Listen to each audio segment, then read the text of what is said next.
El sistema tegumentario, como lo muestra el cuadro, comprende a la piel y a los anexos cutáneos. La piel cuenta a su vez con epidermis, dermis e hipodermis. En la epidermis se reconocen 5 estratos o capas, que desde la membrana basal hacia la superficie son los estratos basal, espinoso, granuloso, lúcido y córneo. El estrato más profundo, es decir, el basal o germinativo, es una monocapa celular donde se encuentran las células madres con activa proliferación mitótica. Las nuevas células epidérmicas se redistribuyen en mayor número en los estratos siguientes, sintetizando entre otros citoqueratinas, que son filamentos intermedios característicos. También sintetizan proteínas de envoltura que almacenan en gránulos, acumulan lípidos en los cuerpos laminares. A medida que ascienden en el espesor del epidermis, sufren cambios, se diferencian y mueren por apoptosis, es decir, que tienen una muerte programada, desprendiéndose como escamas inertes. La dermis presenta 2 regiones: la dermis papilar o superficial de tejido conectivo laxo, muy vascularizado por una importante red capilar. Se proyecta o evagina hacia la epidermis conformando papilas dérmicas, con predominio del colágeno tipo 3 y menos proporción del colágeno tipo 1. En la dermis superficial o papilar no hay adipocitos, pero sí pueden observarse melanocitos que se han diferenciado a partir de melanoblastos y están en tránsito hacia la epidermis, donde se ubican en su capa basal. Una papila dérmica se encuentra entre 2 crestas epidérmicas. Las crestas epidérmicas son proyecciones de la epidermis hacia la dermis superficial. Luego, más profunda y extensa, la dermis reticular de tejido conectivo denso no modelado. Aquí sí predomina el colágeno tipo 1 y cuenta con la presencia de fibras elásticas gruesas.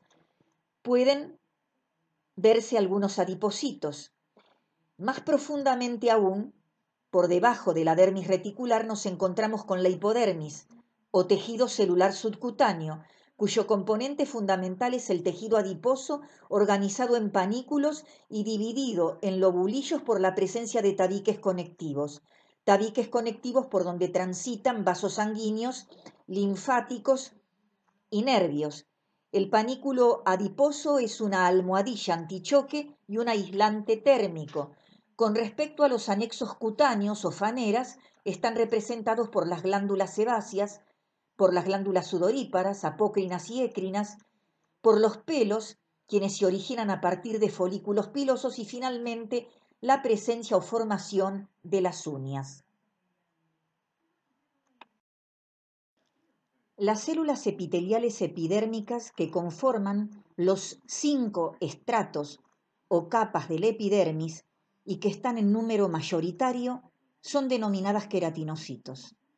Los queratinocitos de los estratos basal, espinoso y granuloso los denominamos queratinocitos vivos porque son metabólicamente activos. Desde el estrato basal permanentemente renuevan las células y además son responsables de sintetizar diferentes lípidos y proteínas, mientras que a los queratinocitos de los estratos más superficiales, que son el lúcido y el córneo, los denominamos queratinocitos muertos o simplemente corneocitos, porque tienen una muerte programada, mueren por apoptosis.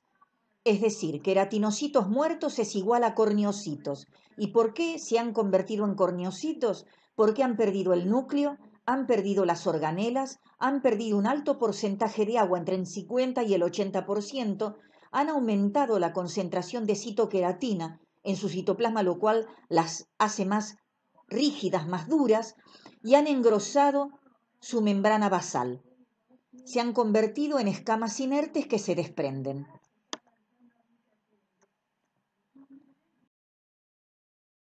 La queratina es una proteína. Es el componente principal en el citoplasma de los queratinocitos, con marcado aumento en los corneocitos lúcidos y córneos del epidermis. La propiedad de estos tonofilamentos o filamentos intermedios es endurecer el tejido donde se acumulan, es decir, cornifican o queratinizan a esos tejidos. Su objetivo principal es proteger a la piel. Es como si se tratara de un escudo protector de nuestro cuerpo. Los tonofilamentos de queratina son empaquetados por proteínas de envoltura, filagrina para la epidermis y tricoialina para el pelo terminal. Estos filamentos intermedios de citoqueratina están formados por microfibrillas que se retuercen en un arrollamiento hacia la izquierda. Las interacciones entre las hebras se producen a través de puentes disulfuro. ¿Qué entendemos por queratinas dura y blanda? Bueno, la queratina dura es la que conforma uñas, cutícula y pelo terminal y se caracteriza por contener entre un 15 a 18% de azufre. El azufre es un mineral que cuenta con muchas propiedades y una de ellas es mejorar la calidad del cabello. No se descama, es sólida. Hay presencia en ella del aminoácido cisteína que tiene componentes azufrados importantes y que es metabolizada a partir de un aminoácido esencial como la metionina. La cisteína hace puentes disulfuro, por lo que su unión es más fuerte. Con respecto a la queratina blanda, forma una banda protectora en la epidermis, contiene 2 a 4% de azufre. No es permanente, se descama, se encuentra en el estrato córneo, no posee cisteína por lo que no hay puentes disulfuro, haciendo más débil su unión y más suave.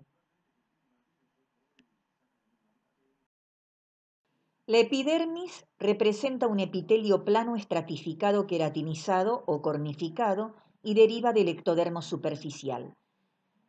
En cambio, la dermis, que a nivel superficial o papilar representa un tejido conectivo laxo y a nivel profundo reticular representa un tejido conectivo denso no modelado, tiene diferente origen embriológico según en qué región se encuentre.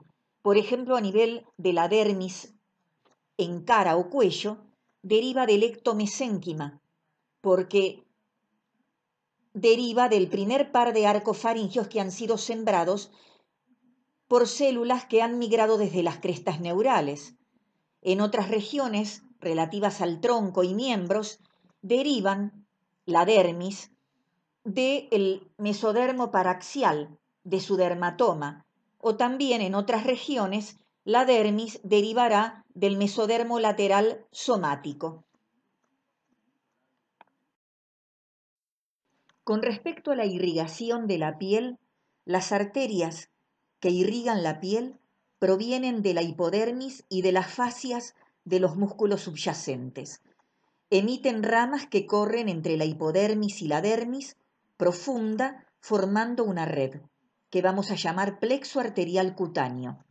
De él parten ramas para hipodermis y dermis reticular, irrigando a glándulas, folículos pilosos y tejido adiposo. En la dermis reticular, las arterias forman otra red, el plexo arterial subpapilar. De este plexo nacen capilares que irrigan las papilas dérmicas. Cada papila dérmica está irrigada por un asa capilar con un capilar que asciende, es decir, de ida, y un capilar que desciende, es decir, de retorno, que desembocan en venas formando el plexo venoso subpapilar y luego se formará el plexo venoso cutáneo, que recoge la sangre de glándulas, folículos pilosos e hipodermis, finalmente se vuelcan en venas hipodérmicas, satélites de las arterias que iniciaron esta circulación. En diversos sitios de la dermis reticular se encuentran anastomosis arteriovenosas porque permiten disipar o conservar el calor del cuerpo de acuerdo a la temperatura ambiental, es decir, que las anastomosis arteriovenosas regulan la temperatura corporal. Cuando el clima es cálido, las anastomosis arteriovenosas se cierran y aumenta el flujo sanguíneo en los lechos capilares y el calor se disipa. Cuando el clima es frío, se produce apertura de las anastomosis arteriovenosas y disminuye el flujo sanguíneo en los lechos capilares y el calor se conserva. En la dermis, por ejemplo, de orejas, pulpejo de dedos, lechos subunguiales y bordes de manos y pies, hay anastomosis arteriovenosas más complejas, llamadas glomos. Sus arteriolas tienen luz estrecha y pared alta porque sus células musculares, a las cuales llamaremos células glómicas, son gruesas y epiteloides. Y al contraerse ocluyen la luz por completo. Con respecto a los linfáticos, hay un primer plexo linfático entre la dermis papilar y la dermis reticular. Este plexo se forma a partir de delgados capilares linfáticos de extremos ciegos en las papilas dérmicas que se continúan con vasos linfáticos de mayor diámetro. Las ramas de este primer plexo linfático formarán un segundo plexo linfático entre dermis reticular e hipodermis y finalmente los vasos linfáticos de este segundo plexo drenan en la hipodermis. La piel se clasifica en fina y gruesa, lo cual depende del espesor de su epidermis y acorde con su ubicación. Es decir, no tiene el mismo espesor la epidermis en la cara que la epidermis en la planta del pie. Se observan dos imágenes representativas de este concepto, ambas teñidas con hematocilina y eosina. En las mismas se ven tanto la epidermis como la dermis. Hablamos de piel gruesa en regiones sometidas a fricción intensa, carentes de pelos y con una capa epidérmica mucho más gruesa, especialmente a nivel de sus estratos lúcido y córneo, como ocurre con palmas y plantas. En cualquier otra parte del cuerpo, la epidermis es más delgada y presenta folículos pilosos, y la denominamos entonces piel fina, en la cual puede estar ausente el estrato lúcido. Cada papila dérmica identificada con las letras PD representa una evaginación digitiforme de tejido conectivo laxo, que empuja la parte profunda de la epidermis. Cada cresta epidérmica, identificada con las letras CE, representa una proyección de la epidermis hacia la dermis superficial. Por lo tanto, una papila dérmica se ubica entre dos crestas epidérmicas o crestas interpapilares. Estamos frente a un dibujo esquemático representativo de las 4 variedades de células que conforman la epidermis. Obviamente que las células epiteliales epidérmicas, también llamadas queratinocitos, son las más numerosas porque están conformando los 5 estratos de la epidermis. Pero además encontramos a melanocitos, que son células pigmentarias de la piel y que se ubican en el estrato basal, a las células de Merkel, que son órganos sensoriales, son receptores sensoriales, mecanorreceptores para ser más exactos, y que también se ubican en el estrato basal, y finalmente las células de Langerhans, ubicadas en este caso en el estrato espinoso y representativas del sistema inmunológico cutáneo. En esta imagen de piel con un aumento de 100 por, se ha sumado a la técnica de hematocilina y eosina la presencia de orceína para poder identificar en la dermis reticular o profunda la presencia de gruesas fibras de tipo elástico. Este es un corte de piel fina, teñida con hematocilina y eosina y con un aumento de 1000 por. El concepto de piel clara tiene que ver con el grado de distribución entre los queratinocitos del pigmento melanina producido por los melanocitos. En el estrato basal se señalan con la letra M 2 melanocitos y también se señala el pigmento pardo que representa la melanina, pero en este caso decimos que estamos frente a una piel clara porque ese pigmento de color pardo, la melanina, que los melanocitos han transferido a los queratinocitos basales, está remitido exclusivamente a la capa basal o germinativa y no se observa en otras capas.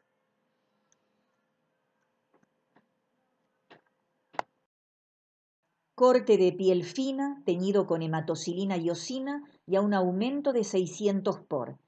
Aquí el concepto de piel oscura tiene que ver con el grado de distribución o transferencia que han hecho de su pigmento melanina los melanocitos, es decir, del número de queratinocitos que almacenan dicho pigmento. Aquí no solamente almacenan melanina los queratinocitos basales, que es en los que predomina, sino que si observamos bien todas las capas de la epidermis, vamos a ver que también hay melanina almacenada en queratinocitos espinosos y también en muchos queratinocitos granulosos.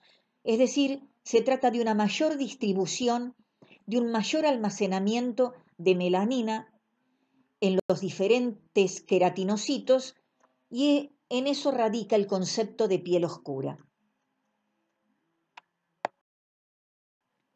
Las células epiteliales epidérmicas o queratinocitos representan el 95% del total de células epidérmicas. Derivan de células madres, es decir, de unidades formadoras de colonia, que se encuentran en el estrato basal, generando o neoformando nuevos queratinocitos. Los nuevos queratinocitos proliferan por mitosis, diferenciándose y activándose metabólicamente hasta que en los estratos más superficiales, como son el lúcido y el córneo, sufren apoptosis, es decir, una muerte programada, con pérdida de núcleo, de organelas, cargándose de citoqueratina y convirtiéndose en escamas inertes que se desprenden.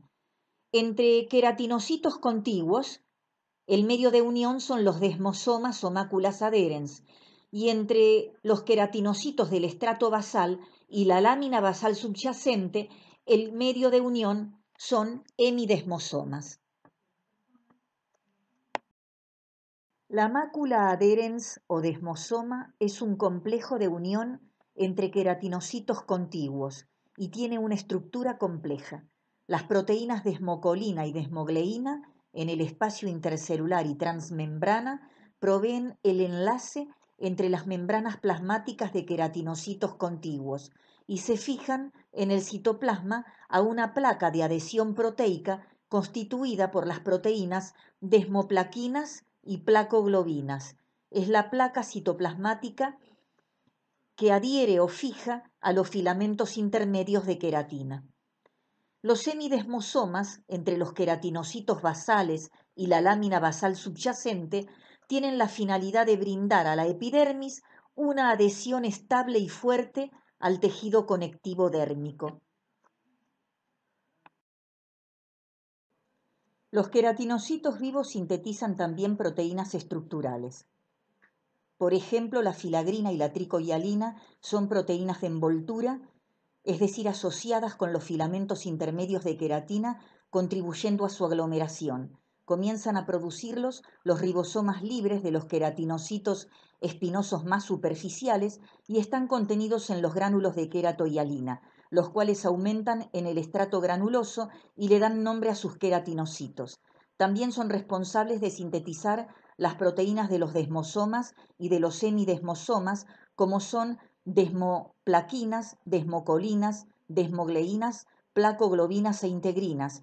También producen filamentos intermedios de queratina, la cual se identifica con la letra K, encontrando entonces K5 y K14 en el estrato basal, K1 y K10 en el estrato espinoso y granuloso y K19 en el estrato córneo. Además, en los estratos espinoso y granuloso se sintetizan y secretan una mezcla de lípidos constituido por glucoesfingolípidos, ceramidas, colesterol, fosfolípidos, que son contenidos en vesículas o cuerpos laminares, los cuales contribuyen a la formación de la barrera epidérmica contra el agua. También producen los queratinocitos basales espinosos y granulosos factores de crecimiento y citocinas. Dentro de los factores de crecimiento tenemos al EGFP, que es el factor de crecimiento epidérmico, al GMCSF, que es el factor estimulador de las colonias granulocíticas y monocíticas, al GCSF o factor estimulador de las colonias granulocíticas, al MCSF o factor estimulador de las colonias monocíticas, al TNF-alfa, que es el factor de necrosis tumoral alfa, y al TGF-beta o factor de crecimiento tumoral beta. Dentro de las citocinas, la producción de interleuquinas 1 alfa y beta, de interleuquinas 3, 6, 8, 10 y 12. Tanto los factores de crecimiento como las interleuquinas se investigan y detectan a través de inmunohistoquímica. Microfotografía de piel teñida con hematocilina y eosina y con un aumento de 1000 por. Se ve un fragmento en la región inferior de la imagen, un fragmento del tejido conectivo que corresponde a una papila dérmica. El resto corresponde a las dos capas más profundas del epidermis.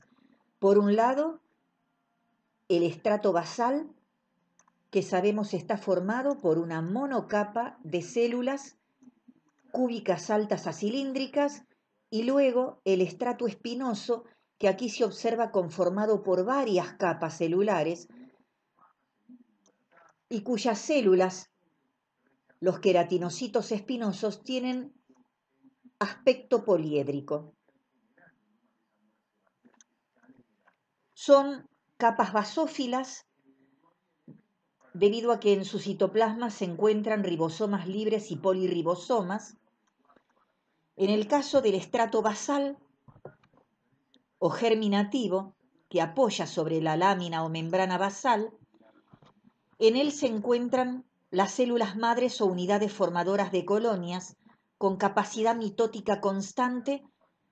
En mayor número se las encuentra a la altura de las papilas dérmicas, generando nuevas células, es decir, hay neoformación celular.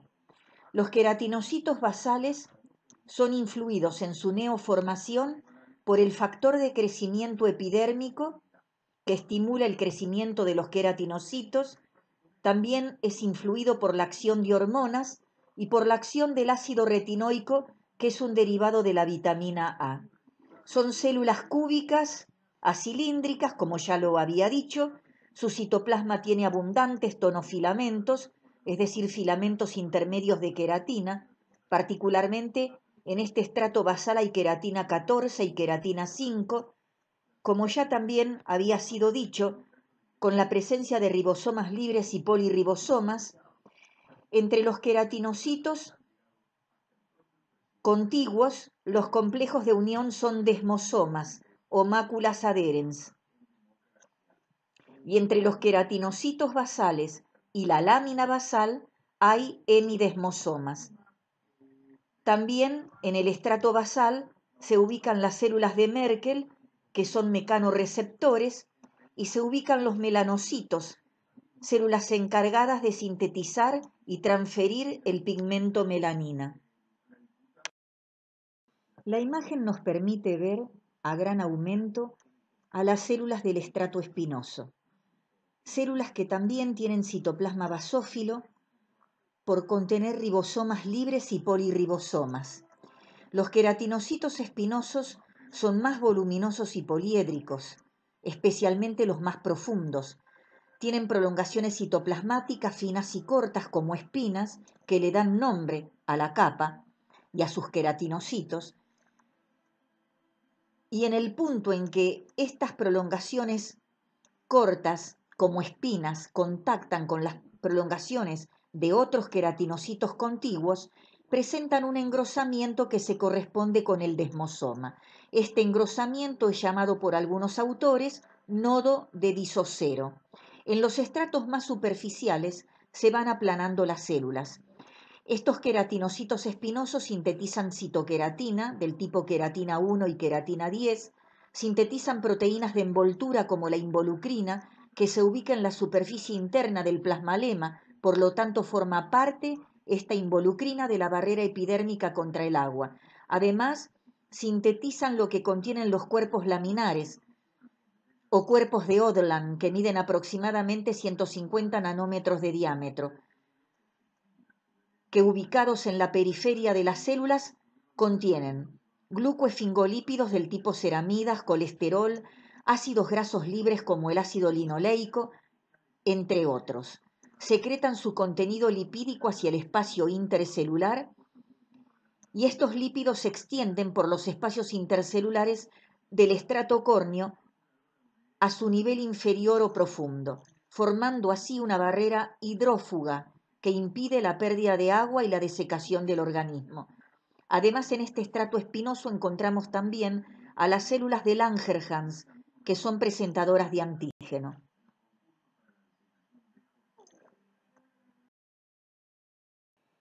Dos imágenes, dos microfotografías que pasan por las capas más superficiales de la epidermis, ambas teñidas con hematocilina y eosina, pero la de la izquierda con un aumento aproximado de 600 por y la de la derecha con un aumento de 1000 por. La imagen epidérmica de la izquierda representa un corte de piel gruesa. Se observa, indicado con el número 3, un estrato córneo considerablemente grueso y puede apenas observarse un estrato lúcido que no está marcado en la microfotografía como una banda eosinófila entre el granuloso y el córneo de muy pocas células que se aplanan, que van a perder organelas, que se van a cargar de tonofilamentos. En la imagen de la derecha, por representar un corte de piel fina que pasa por labio, es decir, a nivel de boca, está ausente el estrato lúcido y solo se ve en el granuloso, con sus células cargadas de gránulos, y algo del estrato córneo que no es tan grueso como en la imagen de la izquierda. Bueno, y particularmente, hablando de los queratinocitos granulosos, son muy basófilos. Constituyen 4 a 6 capas en la zona de piel gruesa, como es la de la izquierda, y en cambio 2 a 3 capas celulares en las zonas de piel fina, como es a la derecha.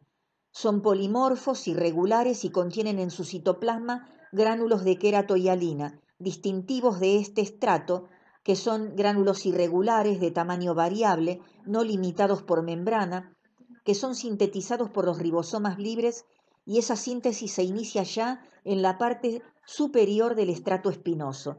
Tienen basofilia intensa por contener proteínas con alto contenido en aminoácidos esenciales como son la histidina y la cistina, precursores estos de las proteínas que contienen los gránulos de queratohialina, que son filagrina y tricohialina. La tricohialina particularmente va a estar presente en el pelo. Proteínas de envoltura que aglomeran los filamentos de queratina y se depositan contra la superficie interna del plasmalema y la refuerzan, iniciando la conversión de las células de la granulosa en células cornificadas. Por lo tanto, es un marcador clínico del comienzo de la etapa final de la apoptosis, por la aparición de los gránulos de queratohialina y por la expresión de la filagrina. Y con respecto al estrato lúcido, como ya lo mencioné, es un estrato con células de citoplasma eosinófilo, presente en pieles gruesas, formando entre 4 a 6 capas de células delgadas, planas, y que, vuelvo a reafirmar, el estrato lúcido, los queratinocitos lúcidos, están ausentes en los cortes de piel fina. No se observan núcleos ni organelas en su citoplasma, aumentan los filamentos de queratina, formando haces densos de tonofibrillas paralelos a la superficie de la piel. O sea que los queratinocitos lúcidos son corneocitos.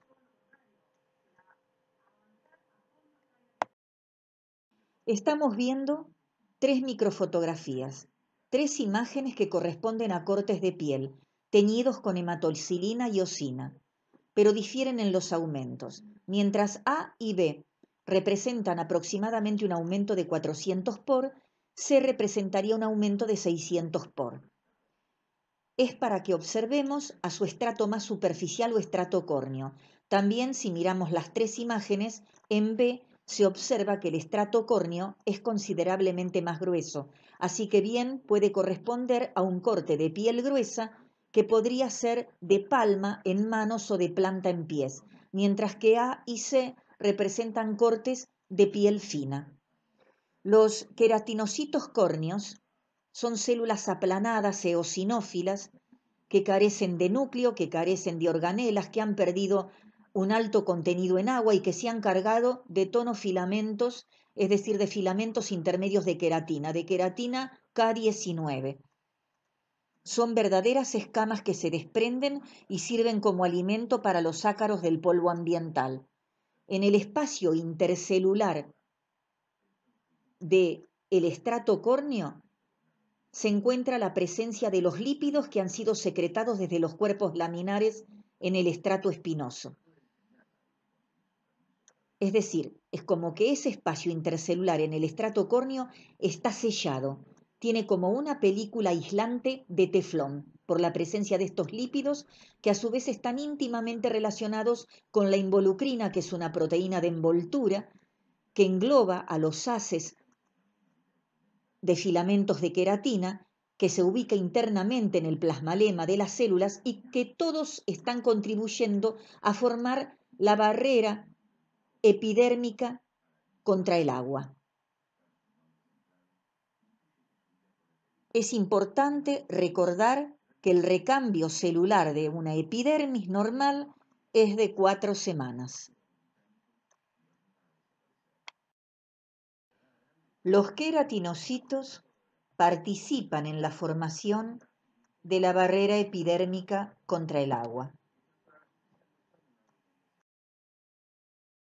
La barrera epidérmica contra el agua comprende una envoltura celular y una envoltura lipídica.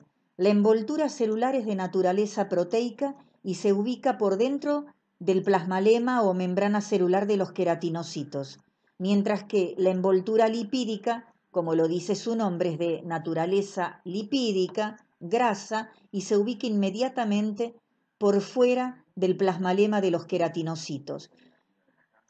La ubicación de la barrera epidérmica contra el agua a nivel entre la región superficial del estrato granuloso y la región profunda del estrato córneo.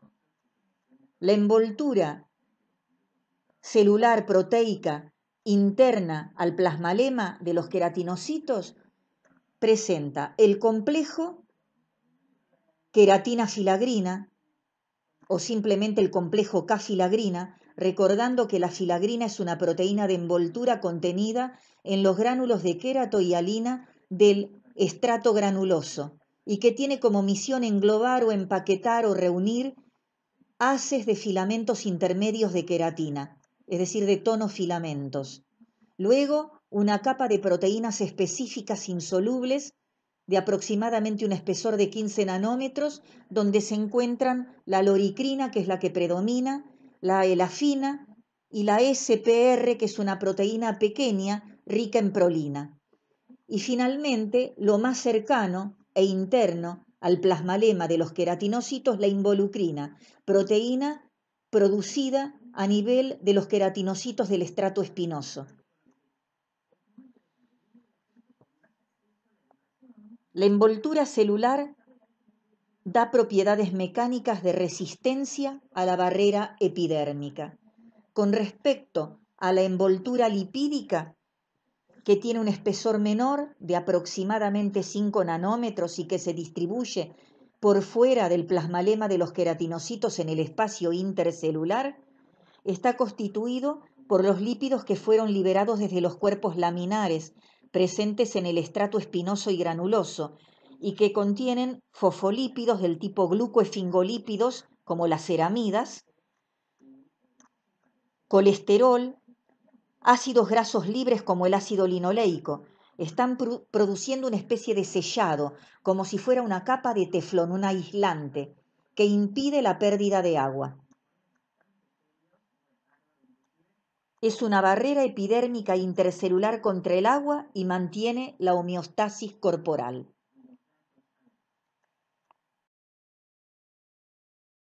Simplemente un dibujo esquemático de lo antes explicado sobre la barrera epidérmica contra el agua.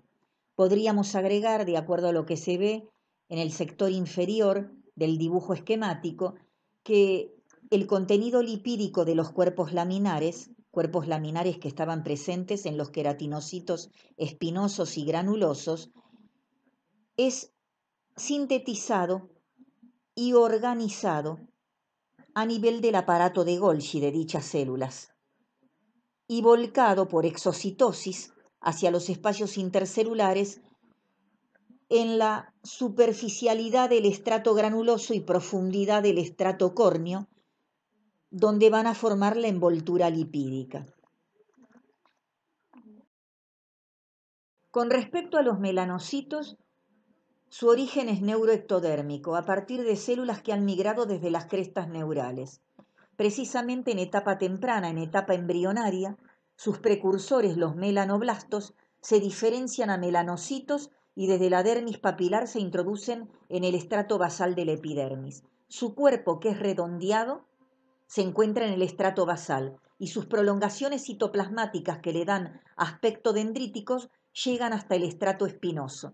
Con respecto a lo que se entiende por unidad melanoepidérmica, se dice que la unidad melanoepidérmica es de 1 en 4, es decir, que cada 4 queratinocitos encontramos un melanocito cuando se trata de pieles expuestas, es decir, de pieles expuestas a la radiación ultravioleta, a los rayos solares, como puede ser en la cara, en el cuello, en las manos, y que la relación o unidad melanoepidérmica es de 1 en 10, es decir, que hay cada 10 queratinocitos un melanocito en pieles no expuestas a la acción solar, como puede ser la piel del abdomen y del tórax. El número de melanocitos aumenta con la radiación ultravioleta. Producen el pigmento melanina, que es un pigmento pardo oscuro, que se produce por oxidación de la tirosina. Transfieren la melanina al queratinocito por un fenómeno de citocrinia. Producen factores de crecimiento como el GMCSF o factor estimulador de colonias granulocíticas y monocíticas, el TNF-alfa o factor de necrosis tumoral alfa, el TGF-beta o factor de crecimiento tumoral beta, producen citocinas como las interleuquinas 1-alfa, interleuquina 1-beta, interleuquina 3 e interleuquina 6, no forman desmosomas, no están unidos por desmosomas a los queratinocitos vecinos. Cuando se los observa al microscopio óptico, el citoplasma es claro, como si estuviera balonizado. Al microscopio electrónico se observan los melanosomas, es decir, los gránulos conteniendo la melanina. Los melanocitos protegen al organismo de los efectos nocivos de la irradiación ultravioleta.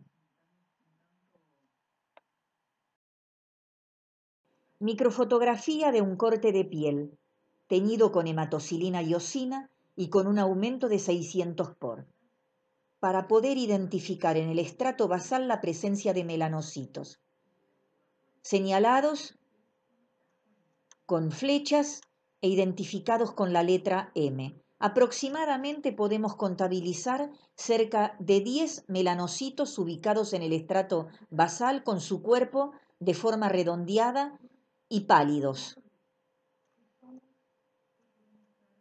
A la derecha, 1 a 2 melanocitos que se observan en la dermis papilar. Y con la letra L, en el estrato espinoso se identifica una célula de Langerhans.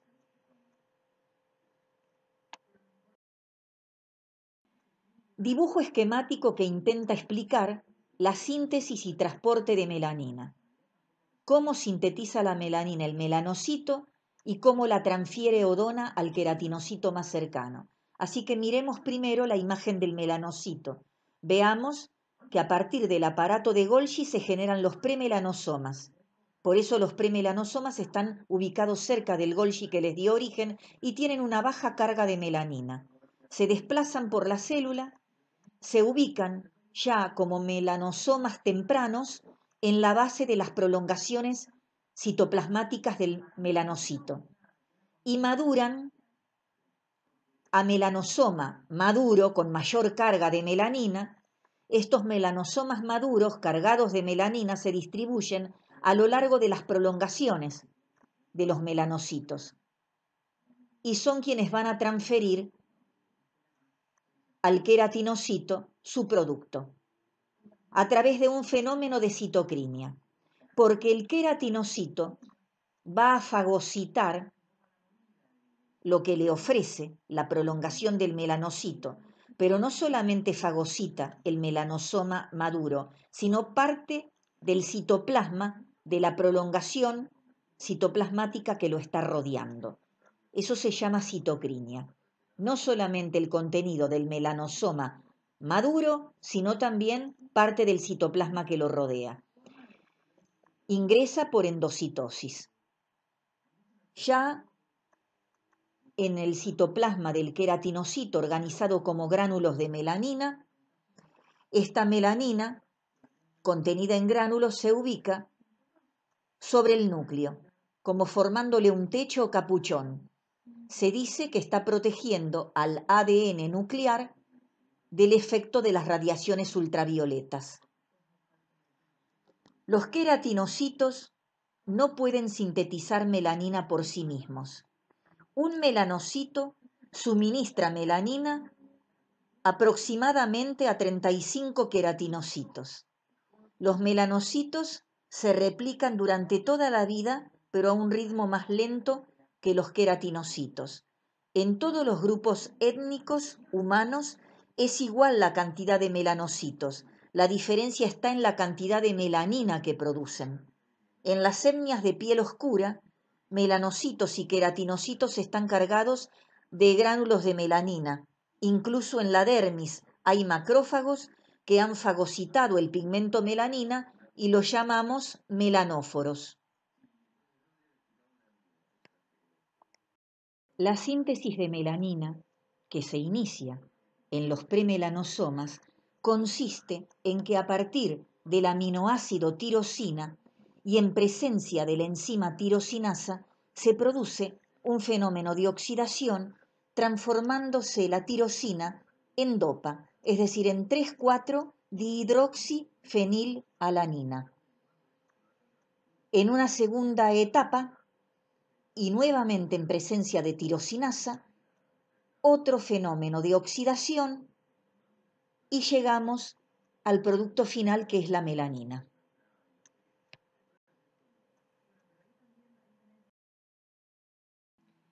Cuando mencionamos los conceptos de premelanosoma, melanosomas tempranos y melanosomas maduros, nos estamos refiriendo paso a paso a la forma en que el melanocito y a partir del aparato de Golgi sintetiza su producto, el pigmento melanina, ubicado los melanocitos en el estrato basal de la epidermis, llevando esa melanina a través de sus melanosomas maduros y a lo largo de sus prolongaciones citoplasmáticas para transferírselo por el fenómeno de citocrinia a queratinocitos cercanos. Y recordando que un melanocito puede transferir melanina hasta incluso 35 queratinocitos. Una vez que el queratinocito ha fagocitado por citocrinia a ese melanosoma maduro y aparte del citoplasma que lo rodea, organiza la melanina en forma de gránulos que se ubican sobre el núcleo. Pero además podemos encontrarnos en la dermis papilar con la presencia de macrófagos que hayan fagocitado e incorporado el pigmento melanina a su citoplasma y por lo tanto a esos macrófagos que contienen melanina, que la han fagocitado, los llamamos melanóforos. La microfotografía está representando un corte de piel humana, de piel oscura, teñida con hematocilina y osina y con un aumento de 300 por. En la piel oscura, la mayor parte del pigmento melanina se encuentra en la porción basal de la epidermis, es decir, en su estrato basal, pero también en muchas células, es decir, en muchos queratinocitos que avanzan hacia la superficie e incluso dentro de las células anucleadas o corneocitos de los estratos lúcido y córneo. Precisamente las flechas están señalando el pigmento melánico en los queratinocitos córneos y lúcidos.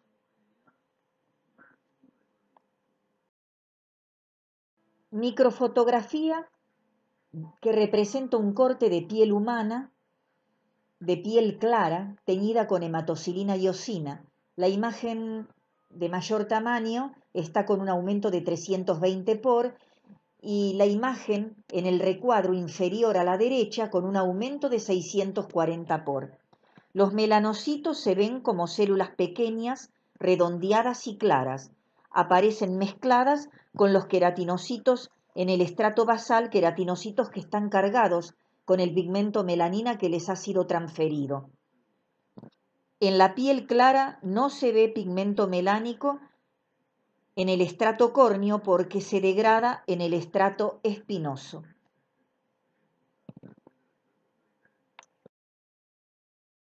Microfotografía que representa un corte de piel humana teñida con hematocilina y osina y con un aumento de 1000 por. Se señala la extensión de la epidermis, como así también la extensión de la dermis papilar, y particularmente de los melanocitos que se observan en el estrato basal, se señala uno indicado con la letra M. Las células de Langerhans representan del 3 al 5% del total de las células epidérmicas. Son de origen mesenquimático. Se forman a partir de una unidad formadora de colonias presente en la médula ósea, a la cual se identifica a través de su marcador de superficie antigénico, el CD34, estudiado por marcadores fenotípicos específicos y por técnicas de cultivo. De esa manera se permite identificar a la célula madre que les da origen.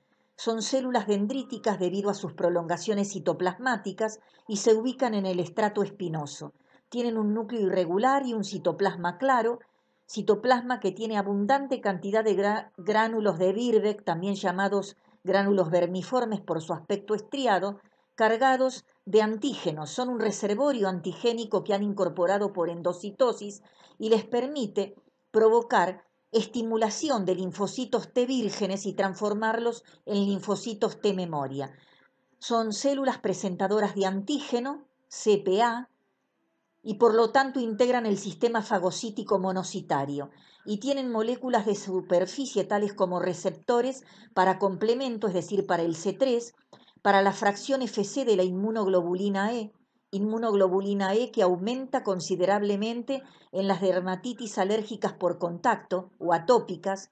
Tienen también la molécula de superficie del complejo mayor de histocompatibilidad 2 o CMH2, tienen también como marcador de superficie que permite identificarlos el CD1A y el CLA o antígeno linfocitario cutáneo, que indica que esa célula de Langerhans ha tenido contacto con linfocitos.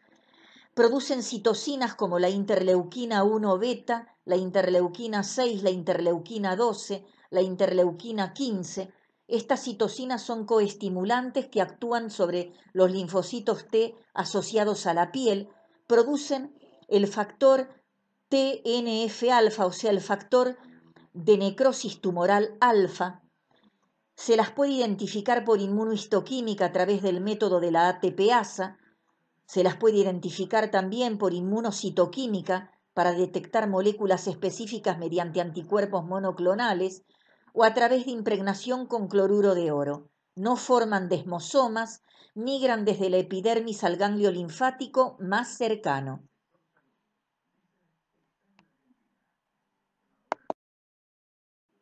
Una de las imágenes con microscopía electrónica nos permite ver la forma particular del núcleo de la célula de Langerhans, que presenta muchas indentaciones. La otra imagen, para ser observada a microscopía óptica y que está en el ángulo inferior izquierdo, es una técnica con inmunohistoquímica, con ATPasa, para identificar células de Langerhans teñidas por inmunohistoquímica con anticuerpos contra el antígeno de superficie CD1A. Microfotografía que representa un corte de piel fina teñido con hematocilina y eosina y con un aumento de 800 por. Se observan, indicadas con la letra L, 2 células de Langerhans en el estrato espinoso. Una de ellas, la que se ubica más superficialmente, deja ver 2 de sus prolongaciones citoplasmáticas. En algunos queratinocitos se observa la presencia del pigmento melanina. Microfotografía de piel para ver en su epidermis, en el estrato espinoso y por métodos de inmunohistoquímica, a células de Langerhans. Aquí anticuerpo contra la proteína S100 y las células de Langerhans en el estrato espinoso se ven teñidas de color rojo intenso.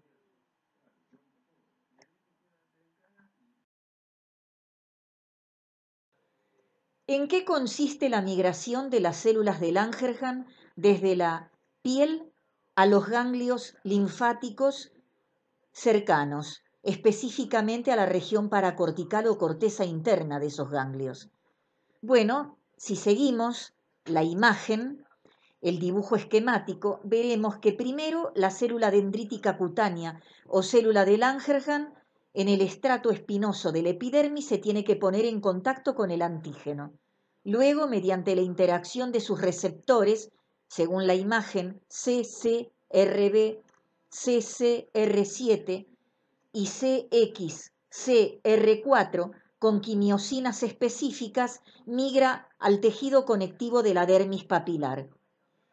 Luego, como célula velada, porque ha tenido que acortar hasta desaparecer sus prolongaciones, es decir, como una célula redondeada, esto es un proceso de diferenciación a medida que incorporan y procesan el antígeno, como célula velada de la linfa, migran por los vasos linfáticos hacia el ganglio más cercano, hacia su corteza interna, y le presentan el antígeno al linfocito T-helper o auxiliar, que se activará. Los linfocitos ingresan desde el timo por las vénulas de endotelio alto.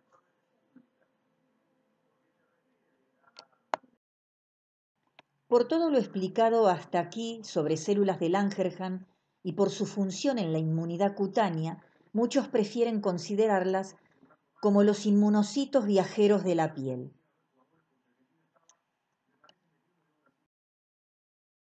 Microfotografía que representa un corte de piel fina de la región del labio en la boca, teñida con hematocilina y eosina, con un aumento de 1000 por. Se observan fundamentalmente el estrato espinoso, donde se señalan 2 células de Langerhans con la letra L, pero también se ve algo del estrato granuloso, donde los queratinocitos muestran sus gránulos de queratohialina, y algo del estrato córneo.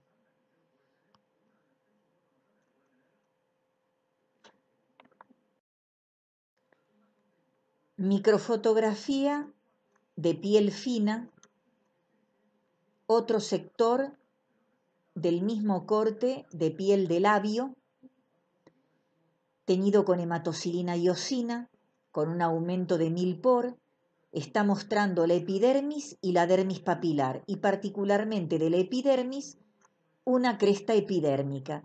Si fijamos la vista en esa cresta epidérmica, en su estrato basal, además de ver queratinocitos cargados de melanina, se señala con la letra M un melanocito en particular, y en plena cresta epidérmica, en el estrato espinoso, se señala en particular una célula de Langerhans identificada con la letra L. Con respecto al origen embriológico de las células de Merkel, hay autores que le atribuyeron un origen neuroectodérmico como derivadas de las crestas neurales, pero en los últimos años hay investigaciones que aseveran su origen a partir de las células madres o unidades formadoras de colonias del estrato basal, es decir, que su origen es a partir del ectodermo superficial. Las células de Merkel tendrían marcadores antigénicos, o sea, CD, cúmulo de diferenciación, epidérmicos y nerviosos en su superficie. Las células de Merkel en el estrato basal pueden estar aisladas o en pequeños grupos. En pequeños grupos, por ejemplo, en la vaina radicular externa del pelo, en dedos y en cavidad oral. Se unen a los queratinocitos basales contiguos por desmosomas. Tienen prolongaciones cortas y gruesas, con núcleo con escotadura. Producen citoqueratinas del tipo K8, K18 y K19. Sus gránulos de neurosecreción miden entre 80 a 100 nanómetros de diámetro. Contienen neuropéptidos, como por ejemplo bombecina y metencefalina. La bombecina es un neuropéptido de 14 aminoácidos que provoca descarga de ciertas hormonas y enzimas y contrae la musculatura lisa y aumenta en algunos cánceres de pulmón. En cuanto a la metencefalina, es un neurotransmisor opioide. La célula de Merkel está asociada con los bulbos terminales de fibras nerviosas mielínicas aferentes. Por ejemplo, célula de Merkel más fibra nerviosa igual a corpúsculo de Merkel. El corpúsculo de Merkel es un mecanorreceptor y como tal registra presiones de distinto grado. Son abundantes en los pulpejos de los dedos. Y además el concepto de disco táctil de Merkel es cuando una fibra nerviosa inerva a varias células de Merkel. Las células de Merkel intervienen en la percepción sensorial cutánea. La piel está dotada de abundantes receptores sensoriales de diversos tipos. Los receptores sensoriales en la piel son terminaciones periféricas de los nervios sensitivos cuyos somas o cuerpos neuronales están en los ganglios raquídeos. Precisamente en la piel hay dos tipos de receptores sensoriales. Terminaciones nerviosas libres, que son las más abundantes y están situadas en los estratos profundos de la epidermis, alrededor de la vaina radicular externa de los folículos pilosos, y que son capaces de percibir sensaciones tales como tacto fino, calor, frío, o las terminaciones nerviosas encapsuladas, como es el caso de los corpúsculos de Batter-Pacini, que registran distintos grados de presión, los corpúsculos de Meissner, que registran tacto a nivel de labios y dedos, los corpúsculos de Ruffini, que registran distintos grados de tensión mecánica sostenida en la dermis. También hay terminaciones motoras del sistema nervioso autónomo que inervan los vasos sanguíneos, los músculos erectores del pelo y las glándulas sudoríparas apócrinas y écrinas. En el caso particular del dibujo esquemático que se ve en la imagen, tenemos que A representa las terminaciones libres, que B está representando el mecanorreceptor, que es el disco complejo de Merkel, y que a partir de C, D, E y F son todas terminaciones nerviosas encapsuladas.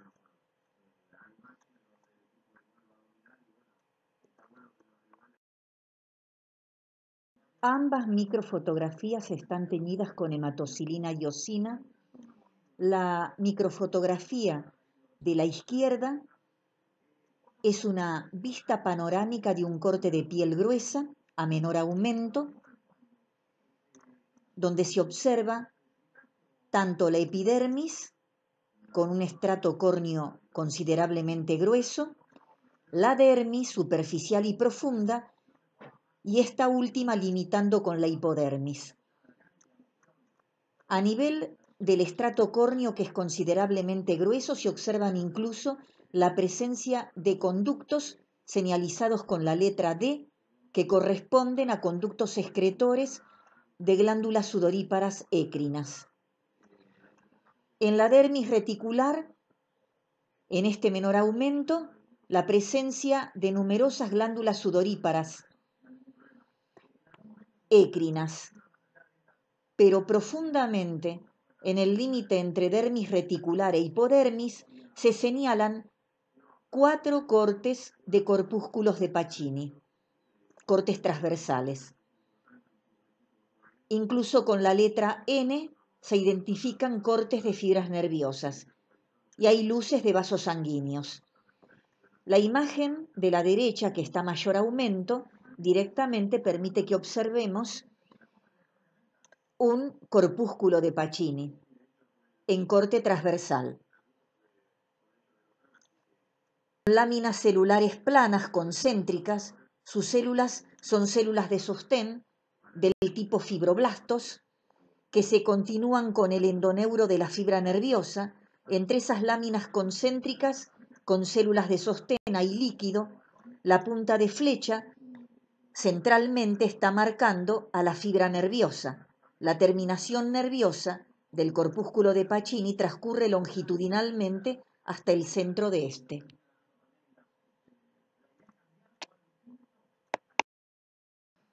Corte de piel para poder observar corpúsculos de Meissner.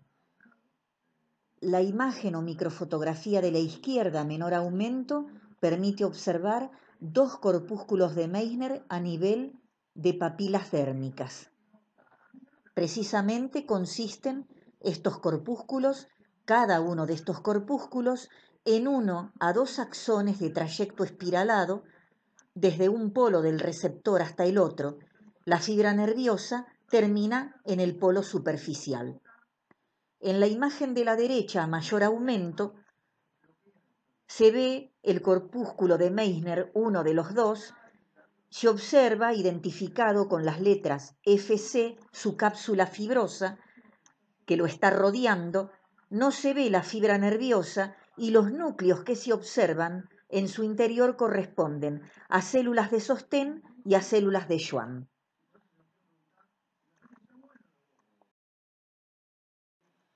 Con respecto a los anexos cutáneos estamos viendo 2 imágenes. La de la izquierda corresponde a un dibujo esquemático de dichos anexos y la de la derecha es una microfotografía en hematocilina y osina menor aumento que representa un corte histológico de piel fina que pasa por cuero cabelludo. Volvamos a la imagen, al dibujo esquemático de la izquierda.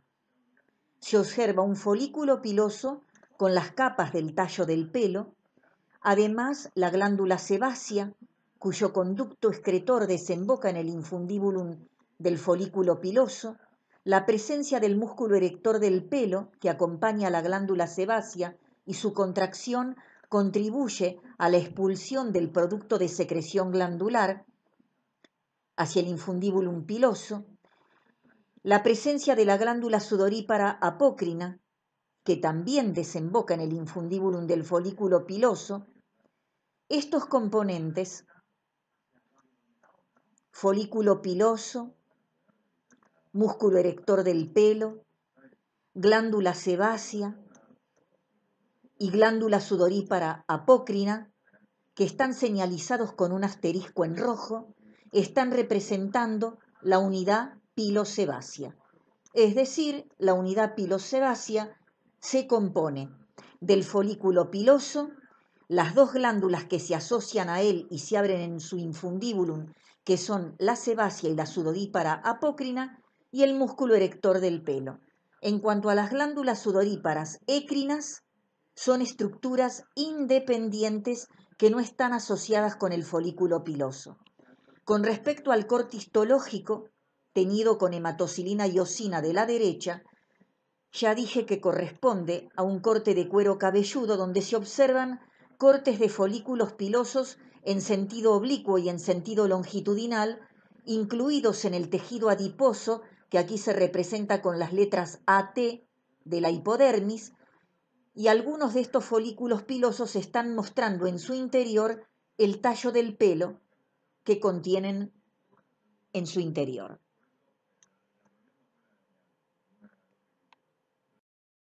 Estamos observando 2 microfotografías para identificar a las glándulas sudoríparas écrinas. ambas con la técnica de hematocilina y iosina, la de la izquierda a un aumento de 100 por y la de la derecha a un aumento de 400 por. La imagen de la izquierda está representando una vista panorámica de piel gruesa, con predominio del estrato córneo en la epidermis. A nivel de una cresta epidérmica en su vértice se observa un conducto glandular señalado como D. En la dermis reticular, es decir, profundamente, gran cantidad de glándulas sudoríparas écrinas, identificadas como SW, tejido adiposo identificado como AT y vasos sanguíneos como BB. La imagen de la derecha, con un aumento, ya he dicho, de 400 por, deja ver más de 10 cortes de tubos secretores, la mayoría en corte transversal, aunque hay un corte oblicuo y a su derecha un corte longitudinal. Además, el corte longitudinal de un conducto excretor biestratificado cúbico. Se distribuyen en toda la superficie corporal, especialmente abundantes en la piel gruesa, por ejemplo, de manos y pies. No hay glándulas sudoríparas écrinas en el borde libre de los labios, tampoco en glande, prepucio, clítoris, ni en labios menores. No se asocian al folículo piloso, son independientes. Se las observa en la dermis profunda o reticular y en la hipodermis. Son glándulas exócrinas cuyo adenómero es tubular enrollado y su conducto excretor de epitelio biestratificado se dirige hacia la epidermis.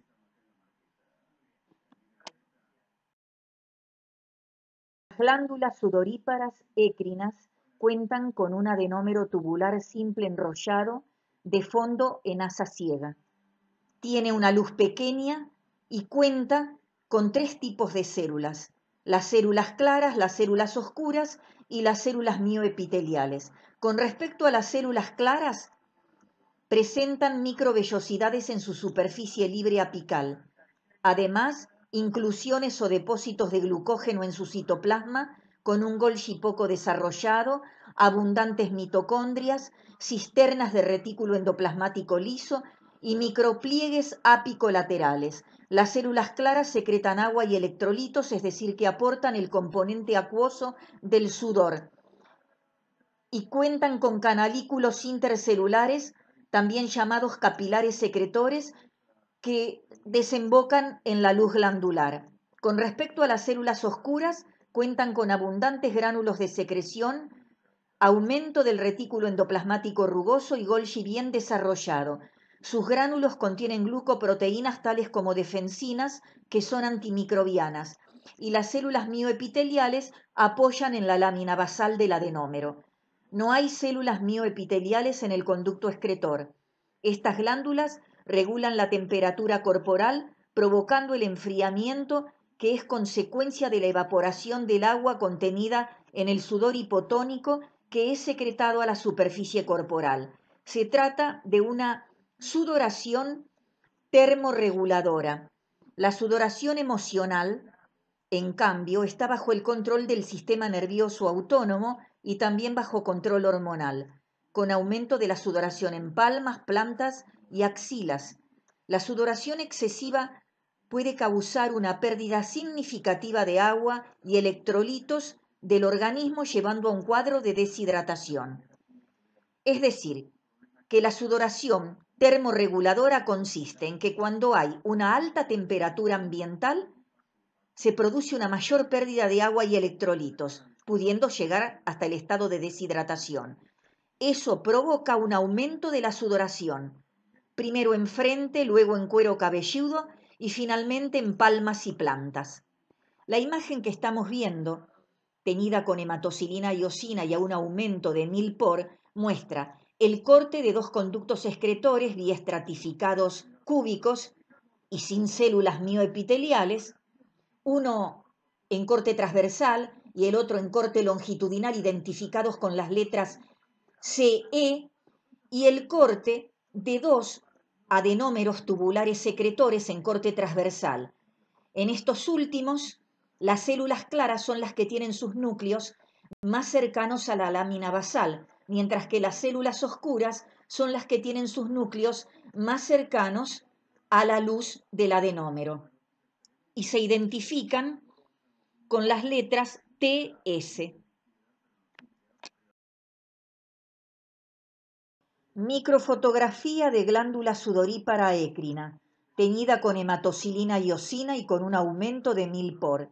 Se observan 5 cortes de conducto excretor de epitelio de revestimiento biestratificado cúbico. Se indican con la letra D.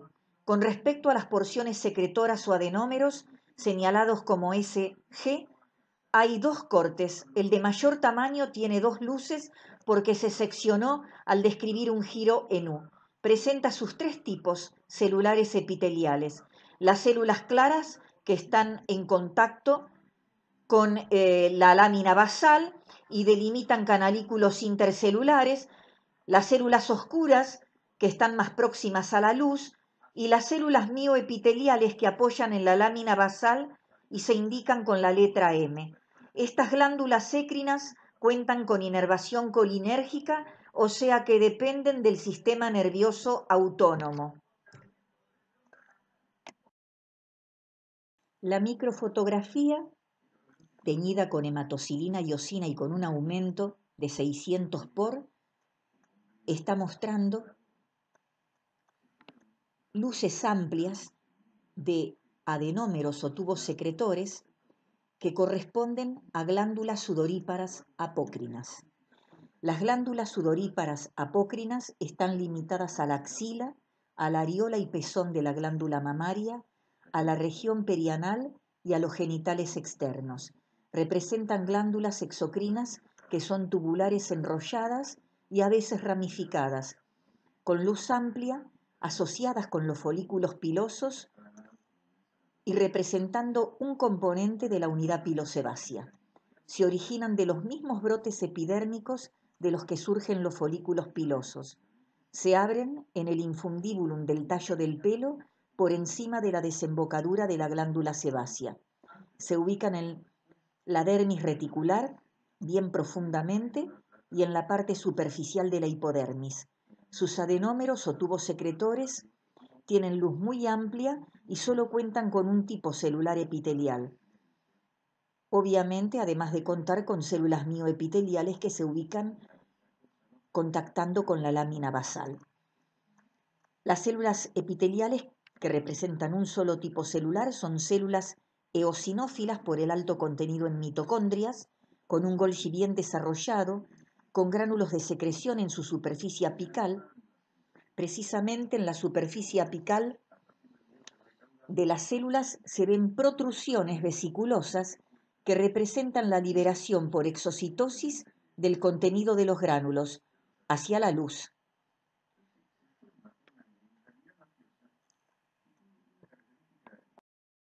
Ambas microfotografías representan cortes de adenómeros o tubos secretores de glándulas sudoríparas apócrinas en la profundidad de la dermis reticular. Ambas microfotografías están teñidas con hematocilina y osina. La de la izquierda con un aumento de 400 por, la de la derecha con un aumento de 800 por.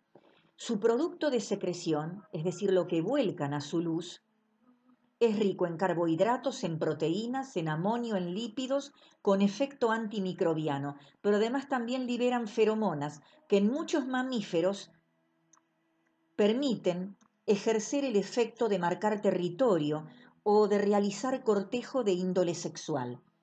La presencia de feromonas masculinas como androsterol y androstenona impactan en el ciclo menstrual femenino.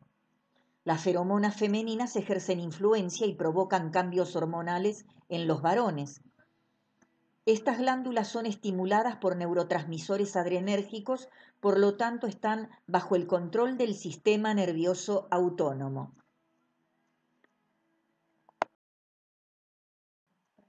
Microfotografía de piel que pasa por la región de la axila, teñida con la técnica tricrómica de Goldner con un aumento de 450 por.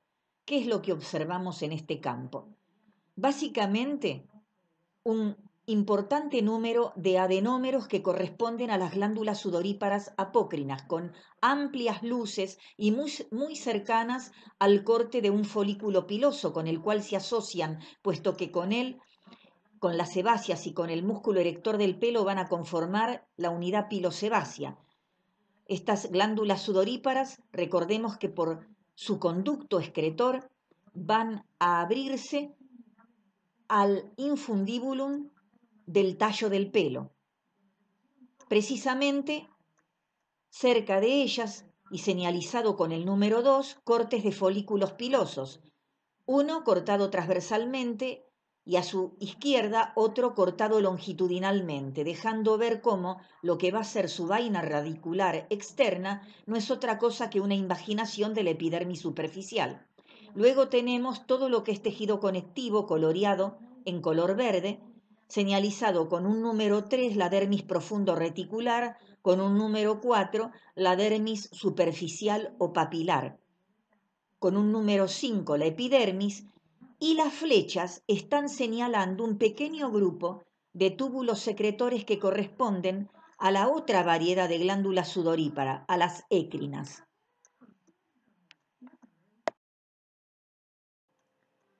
Las glándulas sebáceas secretan sebo, sustancia oleosa que cubre la superficie del pelo y de la piel, y que denominamos unto sebáceo. Se trata histológicamente de glándulas exócrinas, alveolares, ramificadas, es decir, que presentan una amplia luz que está llena del producto secretado. Sus células productoras sintetizan, se llenan del producto que sintetizan, que es de naturaleza lipídica, y tienen una muerte programada, sufren apoptosis, así que la misma célula cargada del producto que ha sintetizado termina siendo parte del producto, del unto sebáceo. Por lo tanto, esto es un mecanismo de secreción holocrino. Las células elaboran el producto de secreción graso, se llenan de él y al mismo tiempo sufren una destrucción progresiva seguida por la muerte conforme el producto las va llenando. Tanto el producto de secreción como el detrito celular se eliminan hacia el conducto pilosebáceo. Sabemos que desembocan en el infundibulum del tallo del pelo, un poco por debajo de la desembocadura de la glándula sudorípara apócrina. Las glándulas sebáceas se desarrollan a partir de las células epiteliales del folículo piloso a nivel del rodete o abultamiento. Eliminan su secreción hacia el folículo desde donde llega a la superficie de la piel. Con respecto a la figura de la izquierda, que es una vista más panorámica, teñida con hematocilina y osina y con un aumento de 100 por, se muestra un corte de una glándula sebácea y su folículo piloso anexo. En este nivel, el folículo piloso está formado por la vaina radicular externa. La glándula sebácea, que se identifica con las letras SGL, aparece como un cúmulo de células, la mayoría con citoplasma claro, de aspecto vacío o reticulado fino por inclusiones lipídicas abundantes que desaparecen al disolverse en los solventes orgánicos de la técnica histológica. Desemboca la glándula sebácea, como ya lo dije, en el folículo piloso a través de la vaina radicular externa. Con respecto a la imagen de la derecha, a mayor aumento, también en hematocilina y osina y con un aumento de 600 por, muestra a la misma glándula mayor aumento, las células cada vez más llenas de lípidos, cuanto más cercanas a su desembocadura en el folículo piloso. La secreción sebácea comprende la célula entera y por lo tanto necesita ser reemplazada constantemente. Por eso es que contamos con la presencia de unas células que apoyan en la lámina basal y son células por eso llamadas basales de tipo cúbico, es un epitelio cúbico bajo, ubicadas apoyando en la lámina basal de la glándula, es decir, ubicadas periféricamente en la periferia de la glándula, y que activamente se multiplican por mitosis y reemplazan a las que se pierden con la secreción.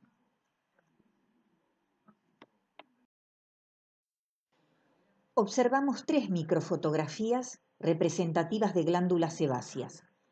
La de la izquierda, que está con un aumento aproximado de 150 por, está teñida con la técnica tricrómica de Mason y por supuesto está representando, con 1 se señalizan glándulas sebáceas, que como un ramillete se abren a su folículo piloso que está identificado con el número 2. Con el número 3 se identifican amplias luces que corresponden a glándulas sudoríparas apócrinas. Es decir, que aquí faltaría el músculo erector del pelo y entonces tendríamos la unidad pilosebácea completa. A la derecha tenemos 2 imágenes. A la derecha y arriba, con un aumento de 100 por y con hematocilina y osina, lo mismo. Glándulas sebáceas abriéndose a su folículo piloso, como ramilletes, de células muy pálidas y núcleo hipercromático, lo cual se aprecia mejor en la imagen de la derecha, pero abajo, que está con un aumento de 600 por y permite ver en particular y mucho mejor a las células que al tener su muerte programada y sufrir una serie de cambios y muy cargadas de este contenido lipídico que va a formar el unto sebáceo, conforman el producto de secreción. El citoplasma tiene aspecto reticulado, como producto del vaciamiento de su contenido lipídico con los solventes orgánicos de la técnica histológica, y su núcleo central, cuanto más hipercromático, cuanto más pignótico, más adelantada o acelerada está la apoptosis de esa célula. El tallo piloso es lo que comúnmente se llama pelo terminal. Libremente sobresale de la superficie epidérmica de la piel y está compuesto por queratina dura. Sus componentes principales son la médula, que es interna o central, representada por un cordón de células cornificadas grandes y espacios llenos de aire. Luego a cada lado la corteza gruesa de células cúbicas cornificadas, muy juntas, esencialmente formadas también por queratina dura, y por fuera de la corteza la cutícula del pelo, formada por células planas cornificadas, dispuestas como las tejas de un tejado.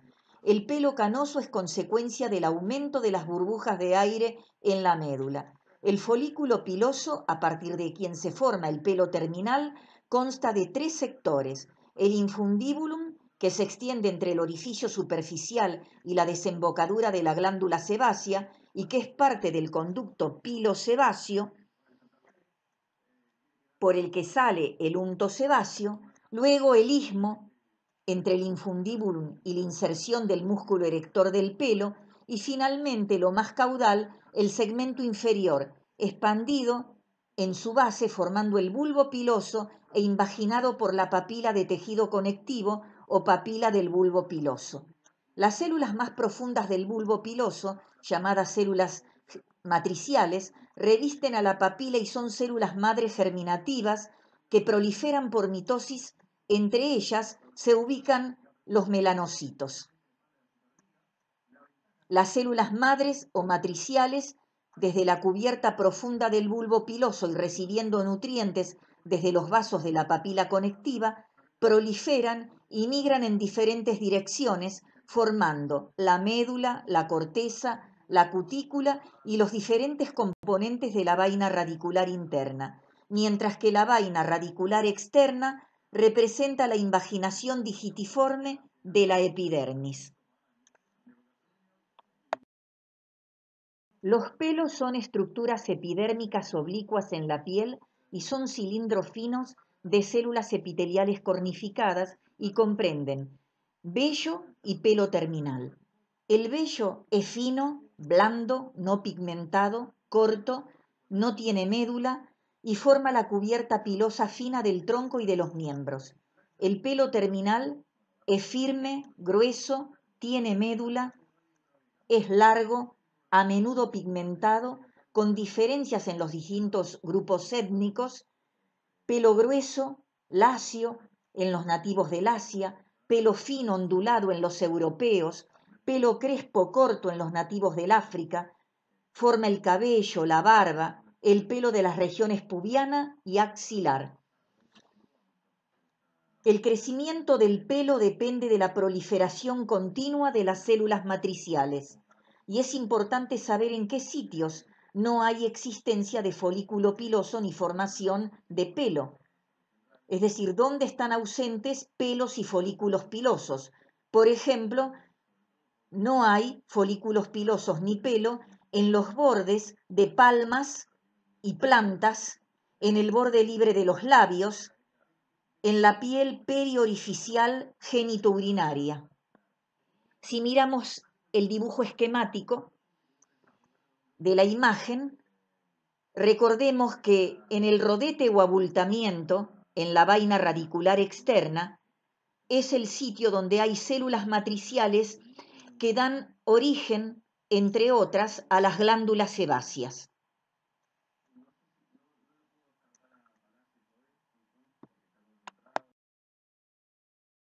Ambas imágenes nos muestran un folículo piloso en corte longitudinal.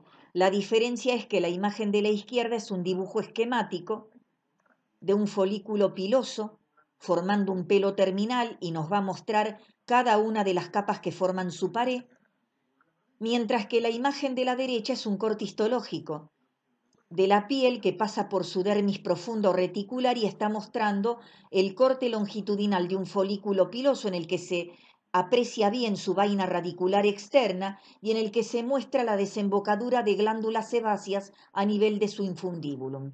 Está teñida esta imagen con hematocilina y eosina y con un aumento de alrededor de 400 por. Volviendo al dibujo esquemático, recordemos que el folículo piloso centralmente está generando a partir de queratina dura el pelo terminal y que ese pelo terminal desde el centro hacia afuera va a estar formado por médula, corteza y cutícula y que se forma a partir de proliferación y migración de las células matriciales o células madres que germinan y proliferan activamente por mitosis y que están formando la capa más profunda del bulbo piloso, revistiendo a la papila conectiva. Pero por fuera de la cutícula, del pelo en formación, tenemos a la vaina radicular interna que también se forma a partir de proliferación y migración de las células matriciales. Y esta vaina radicular interna está formada de dentro hacia afuera por cutícula, que es una capa fina, son todas células vivas en principio y que posteriormente se van a cornificar. La cutícula es una capa fina que se interdigita con la cutícula del pelo.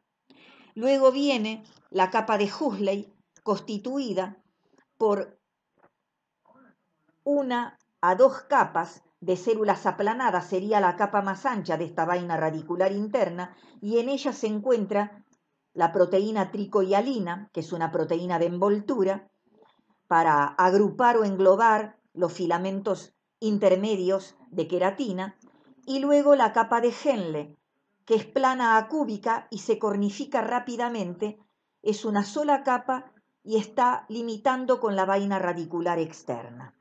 Quiere decir que centralmente el folículo piloso está formando el pelo terminal y formado por médula, corteza y cutícula.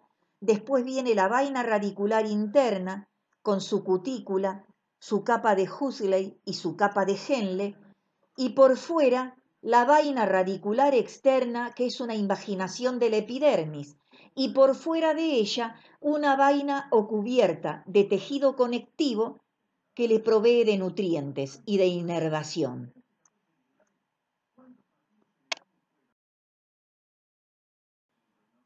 Similar a la imagen anterior, estamos viendo un folículo piloso, pero en este caso, en el dibujo esquemático de la izquierda, se trata de un corte transversal. Centralmente, lo que se ve coloreado en rojo representa a la médula del pelo terminal en formación. Por fuera de ella estará la corteza y la cutícula. Luego seguirá la vaina radicular interna con su cutícula, la capa de Huxley, donde está la tricohialina, y luego la capa de Henle.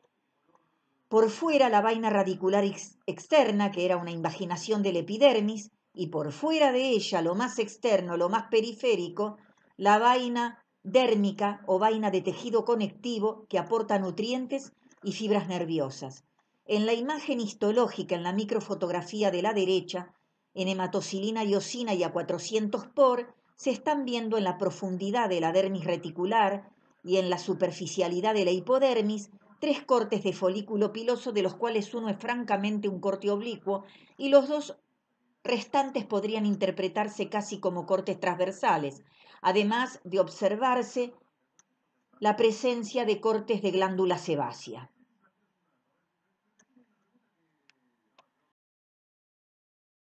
Las uñas son placas de células queratinizadas o cornificadas y también las podemos llamar placas ungulares, que contienen queratina dura. Se presentan como láminas queratinizadas curvas que descansan sobre los lechos ungulares que se continúan con los estratos basal y espinoso de la epidermis.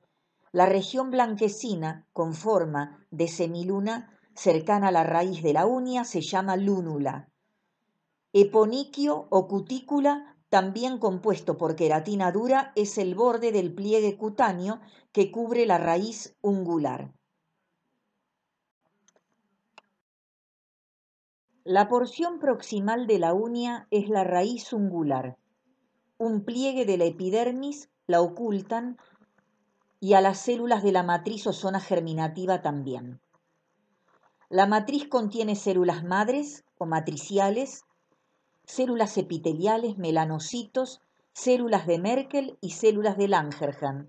En la matriz, las células madres replican por mitosis y migran a la raíz, y allí se diferencian y producen la queratina dura de la uña que no se descama.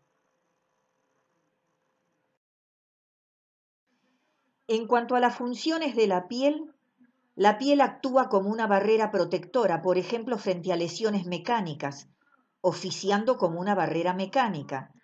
Actúa contra la invasión de agentes patógenos, contra los agentes quimiotóxicos, contra los agentes térmicos como el frío, el calor, la acción de las radiaciones.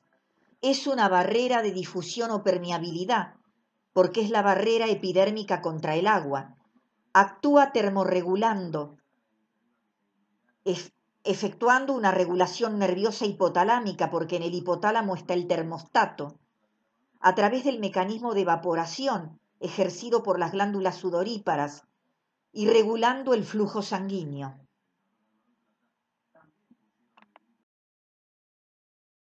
Continuando y finalizando con las funciones de la piel también ejerce la función de percepción sensorial, porque a través de las terminaciones nerviosas libres y encapsuladas es un extenso órgano sensorial.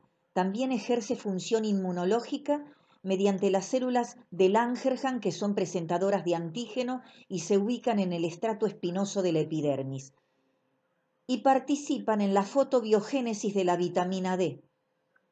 La principal fuente de vitamina D es la piel, al ser expuesta a las radiaciones ultravioletas, es decir, a los efectos del sol. Otra fuente secundaria será el aporte de ciertos alimentos con la dieta. A nivel de la piel, a partir de un precursor que es el 7 de hidrocolesterol, se comienza a sintetizar la vitamina D y con la ayuda de las radiaciones solares, que tendrá en 2 oportunidades que hidroxilarse para poder llegar al producto activo. La primera hidroxilación ocurrirá en el hígado y la segunda hidroxilación ocurrirá en el riñón.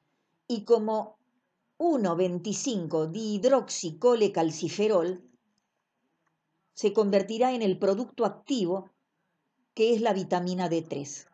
Obviamente los oxidrilos están en la posición 1 y 25, así que el 1,25 dihidroxicolecalciferol, también llamado calcitriol, es la vitamina D3, o sea, la forma activa de la vitamina.